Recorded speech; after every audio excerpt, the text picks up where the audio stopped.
Ashamaa harka fuunee daawwattootaa fi dhaggeeffattoota Gadaa Miidiyaa Neetwoork oduu keenya guyyaa har'aa qabannee dhiyaannee jirra. Hangafoota oduutiin eegalla. Waraanni bilisummaa Oromoo zoonii kibbaa waraana Bilxiginnaa haleeluu beeksise. Ajjeechaan waraana Bilxiginnaa barsiisotaa fi barattoota Oromoo irratti raawwatamu jabaatee itti fufuun dhaga'ame. Shiraa Bilxiginnaan wixineeffameen kibba Oromiyaatti namoonni 7 ajjeefamuun dhaga'ame. Kaaba Oromiyaa Wallootti ilmaan Oromoo 700 ol mana hidhaatti dararamaa jiru jedhame. Faawundeeshiniin Alii Birraa dhiyeenyatti eegaluuf akka jiru ibsame. Itoophiyaatti hojii gaggeessaa olaanaan dhaabbata Safaariikoom hojii gadhiisuun dhaga'ame. Mootummaan Itoophiyaa daandiiwwan qilleessaa alaaf doolaara miliyoona 95 ariitiidhaan kaffaluu akka qabu gaafatame. UK fi Ameerikaan haalli qabinsaa mirga namummaa Eertiraa nu yaachisee jedhan. Kunneen hangafoota oduu turanii amma bal'ina oduutti dabarraa. Oduu wajjin ana Maanu'eel Laggaati. Waraanni bilisummaa Oromoo zoonii kibbaa waraana Bilxiginnaa haleeluu beeksise.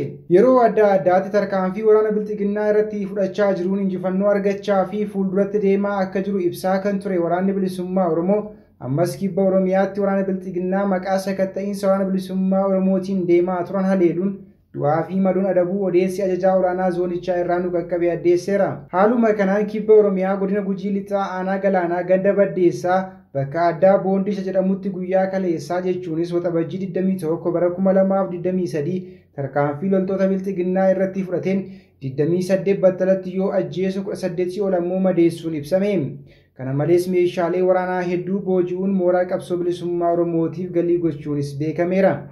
Ajjeechaan waraana Bilxiginnaan barsiisotaa fi barattoota Oromoo irratti raawwatu akkaan jabaatee itti fufuun dhaga'ame.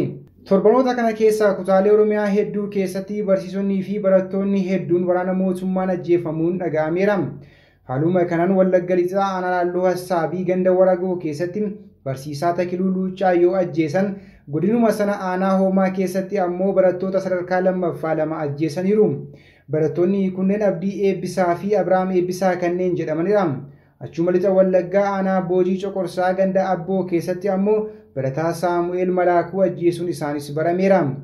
Gama biraan ammoo aanaa Jaarsoo ganda Abboonnoo keessatti barataa Dirribaa Takilee jedhamu ajjeesanii daandii irratti yoo gatan obboloota lamaan Maammoo Jannatee fi Aliyyii Jannatee jedhamanis haala suukanneessan ajjeesuu isaanii maddeen himaniiru. Oduudhuma wal fakkaatuun kibba Oromiyaa godina Gujii aanaa Daawaa keessatti barattoota 18ffaa fi 9ffaa baratan qaama hormaataa isaanii keessa rukutuun ajjeesaniiru. Ajjeechaan kunis akka lakkoofsa Habashaatti gaafa waxabajjii 10 bara 2015tti raawwate. Achuma kibba Oromiyaa godina Booranaa aanaa Areerootti barataa kutaa 12ffaa Dheeraa Ibraahim jedhamu waraanni Bilxiginnaa haala suukanneessan ajjeesuun dhaga'ameera. Ajjeechaan barattootaa fi barsiisota Oromoo irratti raawwatu kan bara wayyaanee caalaa akkaan hammaachuus maddeen keenya dabaluun himaniiru. Shira Bilxiginnaan wixineeffameen kibba Oromiyaatti namoonni 7 ajjeefamuun dhaga'ame. Duudhaa fi sirna atseewwanii ijaaruun ilmaan Oromoo kutaa fi lagaan akkasumas amantaan walitti buusee bara aangoo isaa dheereffachuuf hojjechaa kan jiru mootummaan Bilxiginnaa kibba Oromiyaatti shira xaxuun lubbuu namoota 7 akka darbuuf sababa ta'uu maddeen keenya ifoomsan. Akka maddeen keenya jedhanitti walitti bu'iinsi kun kan uummata Booranaa fi Garrii gidduutti kan uumamedha. Haaluma kanaan waxabajjii gaafa 19 bara 2023 aanaa Borbor keessatti lolli Booranaa fi Garrii gidduutti kan eegalame yoo ta'u shira Bilxiginnaan dalageen guyyaa kanaa Garrii irraa namni tokko waan du'eef haaloo baafannaaf Garriin konkolaataa gara gabaa Borbor deemaa ture irratti dhukaasa banuun namoota 6 battalatti yoo ajjeesan namni 4 madaa'uunis beekamee jira. Namoota ajjeefaman keessaa maqaan adda bahee kan nu qaqqabe Liiban Dhibaayyuu, Dubraa Abduubaa Gollichaa, Daabboo Xummee Ajooftuu, Lookoo Qaallichaa, Sooraa Waaqoo kanneen jedhamanidha. Bilxiginnaan Oromoo fi Oromiyaan boquu akka waliin qabanneef wareegama barbaachisaa baasuun duula bal'aa ilmaan Oromoo irratti gaggeessaa akka jiru yeroo adda addaatti gabaasaa turuun keenya ni yaadatama.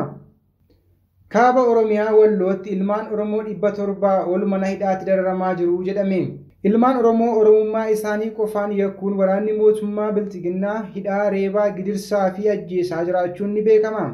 Akka odeessi kutaalee Oromiyaa garaa irraa Gadaa Miidiyaa Neetwoork qaqqabee addeessutti waraanni Bilxiginnaa kun ammas gocha isaa kana akkaan jabeessee itti fufee jira.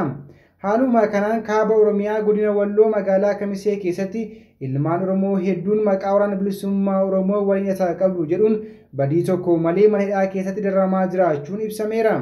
Akka maddeen jedhanitti mana sirreessaa magaalaa Kamisee keessa hidhamtoonni 700 ol akka walii galaatti kan jiran yoo ta'u isaan keessaa hidhamtoonni siyaasaa maqaa juuntaa fi shanee jedhamu itti moggaasuun himataman namoota 334 akka ta'es odeessni qaqqabe ifoomseera.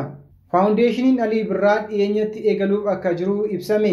Faawundeeshiniin Alii Birraa waxabajjii 25 bara 2023 hoteela Skylight'tti ifatti akka eegalu ibsameera. Hundeeffamuu faawundeeshinii Alii Birraa ilaalchisee miidiyaaleefis ibsi kennameera. Hundeessituu fi hooggantuun faawundeeshinii Alii Birraa haati manaa Alii Birraa aadde Ilillii Birraa ibsa miidiyaaf kennaniin kaayyoon hundeeffama faawundeeshinichaa kaayyoo Alii Birraa galmaan ga'uu, hojii namoomaa hojjechuu fi dagaagina muuziqaa Oromoo akkasumas manneen barnootaa muuziqaa fi aartii irratti kan hojjetu ta'uu ibsan. Dabalataanis bu'uuraalee fayyaa dagaagsuuf faawundeeshinii Alii Birraa dhimmoota fayyaa irrattis ni hojjeta jedhameera. Faawundeeshinii Alii Birraa dameewwan isaa biyyoota Awurooppaa fi Ameerikaa keessatti yeroo muraasa keessatti kan dhaabbatu ta'uunis ibsamee jira.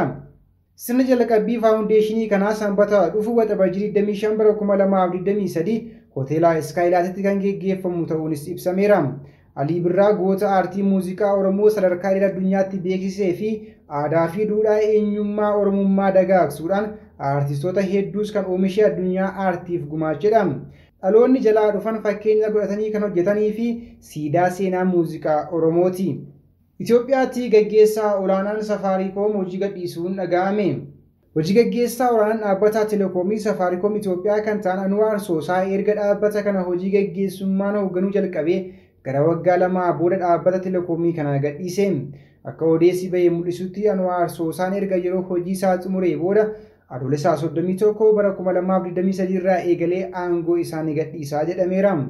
Anwaar Soosaan Safaariikoom dhaabbata Telekoomii dhuunfaa isa jalqabaa ta'ee gara Itoophiyaa seenuu isaa hordofee hojiiwwan Itoophiyaatti hojjetu hojii gaggeessummaan akka hoogganu adoolessa 1 bara 2021 muudamee ture. Itoophiyaa keessatti dhiibbaa dinagdee fi hawaasummaa jijjiirama fiduu fi jireenya namootaa miliyoona 112 ol ta'an haala gaariin guddisuuf kaayyoo dhaabbatichi qabu raawwachuuf itti gaafatamummaa fudhachuun muudame. Anwaar dhaabbatichi maamiltoota miliyoona 4 ol akka argatu kan qajeelche yoo ta'u, amma neetwoorkiin kun uummata dhibbeentaa 25 ol kan uwwisuu fi magaalota 50 keessattis babal'ateera jechuun yaadannoo keessoo kun hojii gaggeessaa hojii isaa gadhiisaa jiru kana ajajateera. Jalqaba baatii kanaa dhaabbanni faayinaansii addunyaa garee baankii addunyaa fi eejensii wabii investimentii kaapitaalaa doolaara miliyoona 157.4 dhaabbata Safaariikoom Itoophiyaa hammatee jiru Global Partnership for Itoophiyaaf kennuu fi Safaariikoom ammoo liqii doolaara miliyoona 100 kennuuf akka karoorses beeksiseera. Murtiin kun kan ifoome erga baankiin biyyoolessaa Itoophiyaa caamsaa 11 heeyyama tajaajila maallaqaa moobaayilaan socho'uu kan MPSaaf kenname booda ji'a tokko osoo hin guutin investeeraa biyya alaa indastiricha keessatti hayyama argate isa jalqabaa taasiseera. Mootummaan Itoophiyaa daandiiwwan qilleensaa biyya alaaf doolaara miliyoona 95 hatattamaan kaffaluu akka qabu ibsame. Waldaan geejjibaa qilleensaa addunyaa akka ibsetti mootummaan Itoophiyaa haga ammaatti daandiiwwan qilleensaa alaaf doolaara miliyoona 95 hin kaffaliin jira. Kaffaltii kanas ariitiraan ofirraa baasuu akka qabu akeekkachiiseera. Maallaqni kunis kan daandii qilleensaa alaa tikeettii Itoophiyaatiin yommuu gurguramu kan argame yommuu ta'u, daandileen qilleensaa maallaqa isaanii gara biyya isaaniitti yommuu fudhatan doolaaraan herreegamee kan kennamu ta'uusaa heera daandii qilleensaa addunyaatiin tumamee akka jiru waldaan kun ibseera. Haa ta'u malee Itoophiyaatti sababa hanqina jijjiirraa maallaqaatiin kan ka'e mootummaan Itoophiyaa dirqama isaa ba'achuu hin dandeenye jedheera. Mootummaa Itoophiyaa fi baankiin biyyaalessaa industirii aviyeeshinii sharafa ga'aa dhiyeessuu waan hanqataniif doolaarri miliyoona 95 qabamee hafeera kan jedhe waldaan geejjiba qilleensarraa idil-addunyaa kun mallattoo gaarii kan hin agarsiifne ta'uu hubachiisuudhaan Itoophiyaan seera idil-addunyaa kabajuu qabdi jedheera. Itoophiyaan yoo kaffaltii kana ofirraa kaffaluu baatte quunnamtii isheen daandii qilleensarraan qabdu balaarra bu'uu danda'as jedheera. Waldichi kana kan jedhee walga'ii isaa guyyoota lamaaf magaalaa Finfinneetti gaggeeffate irratti yommuu ta'u, sadarkaa addunyaatti doolaarri biliyoona 2.5 kan hin kaffalamin jiru ta'uu ibsee kana keessaa 1.8 biyyoota Afrikaa irraa akka ta'e ibseera. Itoophiyaan gama isheetiin ammaan dura akka ibsitetti mootummoonni alaa kan daandii qilleensaa Itoophiyaaf hin kaffaliin jiran doolaara miliyoona 108 akka ta'e ibsitee turte. Naayijeeriyaa fi Eertiraan baasii guddaan kan daandii qilleensa Itoophiyaa irra jiru ta'uu gama Itoophiyaatiin ibsamee ture. UK fi Ameerikaan haalli qabinsa mirga namummaa Eertiraa nu yaachisee jedhan. Biyyoonni kunneen haalli Eertiraa isaan yaaddessuu kan ibsan yaa'ii 53ffaa mana maree mirga namummaa mootummoota gamtoomanii Jeeneevaatti gaggeeffame irratti ture. Bakka buutuun Ameerikaa Keelinii Belesingilii mootummaan Eertiraa lammiilee isaa miidhaa jiraachuu Ameerikaan cibsitee balaaleffattii jedhan. Bakka buutuun kun akka jedhanitti mootummaan Eertiraa uummata miidhaa yaada isaanii bilisaan akka ibsanneef hacuucaa jira jedhan. Beleen Gisliin itti dabaluudhaan Ameerikaan sirni tajaajila biyyaalessaa Eertiraa akka mormitu ibsaniiru. Dhimmi kunis baay'ee yaaddessaadha kan jedhan mootummaan Ameerikaa bulchiinsi pirezidaantii Isaayyaas gocha seera qabeessa hin taane kanarraa akka of qusatu waamichaa taasiseera. Bakka buutuun kunis ergaa isaaniitiin loltoonni Eertiraa kaaba Itoophiyaa keessaa guutummaatti akka bahanii fi haleellaa namoota nagaa irratti raawwatan irraa akka of qusatanis waamicha taasisaniiru. Ambaasaaddarri mirga namoomaa UK Riitaa Firaanchii tajaajilli biyyaalessaa Eertiraa jijjiirama barbaadaa jedhan. Tajaajilli biyyaalessaa lubbuu lammiilee Eertiraa hedduu keessattuu lubbuu dargaggootaa balleessaa jira. Namoonni hedduun biyya isaanii gadhiisanii akka godhanis taasiseera jedhan bakka buutuun kun. Ambaasaaddarri Firaanchii itti dabaluun wayitaa dubbatan biyyi isaanii loltoota Eertiraa Tigraay keessaa akka bahan dhiibbaa gochuu itti fuftii jedhan. Bakka buutuun kun akka jiranitti UK'n humnoota mootummaa Eertiraa sarbamiinsa yeroo waraanaa kaaba Itoophiyaa keessatti raawwatameef akka itti gaafatamni jiraatu dhiibbaa gochuu itti fufti. Miseensi mana maree mirga namoomaa dhaabbata biyyoota gamtoomanii kan taate UK'n Eertiraan mirga namoomaa sarbuurraa akka of qusatu cimsitee gaafatti jedhan Ambaasaaddarri Firaanch. Pirezidaantii Isaayyaas Afewerqiin kan durfamtu Eertiraan dhiittaa mirga namoomaa olaanaan himatamaa turte. Egaan kabajamtoota daawwattootaa fi dhaggeeffattoota Gadaan Miidiyaa Neetwork qophiilee Gadaan Miidiyaa Neetwork oduu fi odeeffannoo dabalatee karaa toora YouTube'ii Gadaan Miidiyaa Neetwork subscribe like gochuun nu hordofuu hin dagatinaa jecha oduun guyyaa har'aaf qabadhee dhiyaadhe kana fakkaata ture ana wajjin sa'aatii oduutii walitti deebina hangasittuu qophiilee Gadaan Miidiyaa Neetwork kanneen hafe wajjin turtii gaarii